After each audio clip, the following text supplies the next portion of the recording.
2 hours sleep. We could do this, Kieran. Good evening, campers. It's your boy, me, Kieran, the International Booker Boy. And we're going to talk about a absolutely splendid little delight. And that is Minor Detail by Adania Shibli, translated by...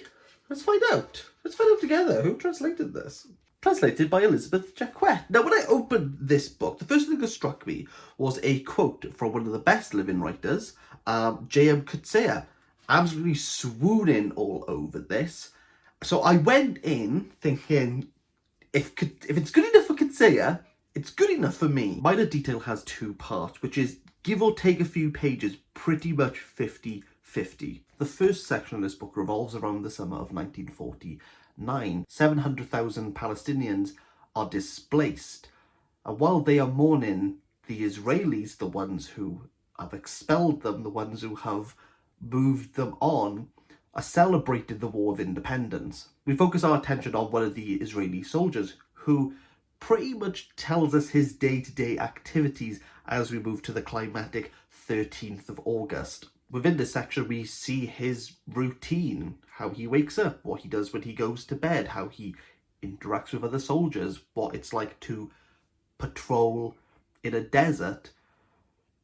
And then something happens. A Palestinian girl is kidnapped by them. They take off her hijab, cut her hair, and dress her in uniform.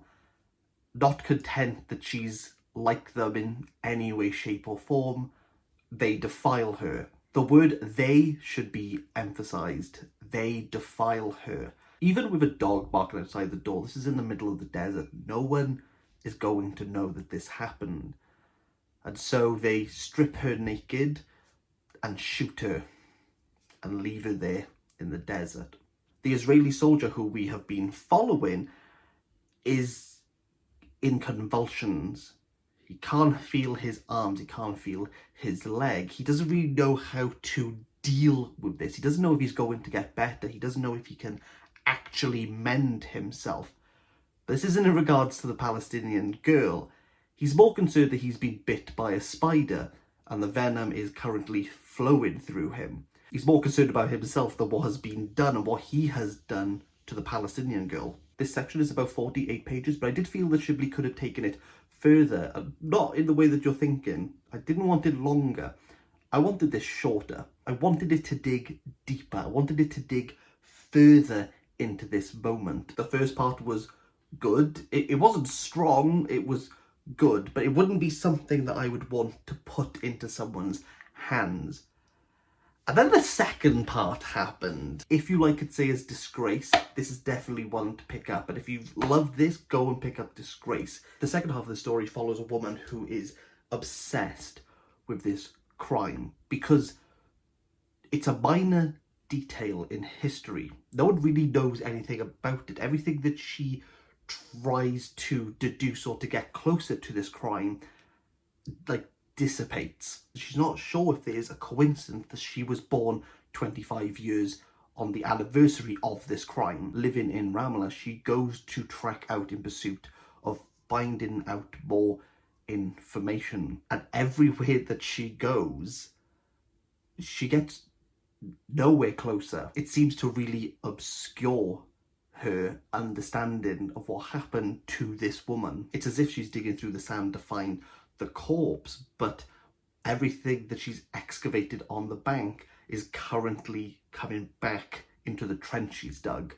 And how far does she go before she ends up being engulfed by that sand and being another corpse? Nothing is concrete, and I'm going to keep going back to the sand because there's this lovely metaphysical nature that Shibli gives to the sand, is that it's always moving, it's always changing, and despite how the wind comes at it, it's going to mould to that. So while you might think that this one thing is stable, give it a few weeks, give it an hour, it's going to change. The only thing we know for certain is that this crime happened. How it was enacted, this woman can't really piece the facts together. She's not able to obtain it. And like the dunes, yes, the dunes are there and we can see the dunes, but ever so slowly it is changing shape. Sand and how it interacts is almost liquid because you can form it into something. You can push it to create these things that you want it to fit into. But as soon as you remove that container, as soon as you remove the veil, it's gone. What sets this book apart is that what I said at the beginning, that this should be shorter, complete 180 on it. Shibli leaves no detail unreferenced. Everything that happens in the first part is referenced back again, be that directly, be that a comparison, be that a parallel, be that a coincidence. Numbers, vehicles, and interactions, and so many more are all intertwined and all linked up throughout this. One particular that happens both at each starting point of the section. Also, like, all these references are very, like, chronological. There's no, like, going back and forth. So where these things come up and you go, wait, hang on, isn't that, like, you can literally just count back the pages roughly, or split the page back, and they're pretty much like near on page. Oh, it's great. In part one, the Israeli soldier is talking about how the Bedouins use their livestock to just remove all the grass in the desert, that they keep moving, they remove all the grass, and like nothing can live there, that all they do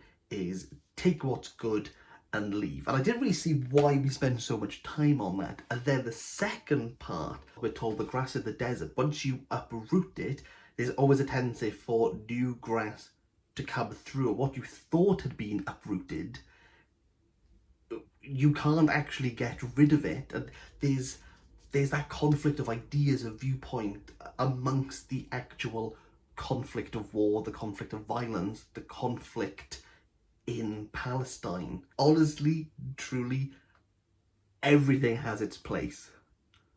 Like, that attention to detail, all the minor details that you think, why am I being told this, all just come together. Like, what a meditation on war and violence. Like, just blown away by it. It's ridiculous. I have to give it a 9 out of 10. Read it. Go and read it.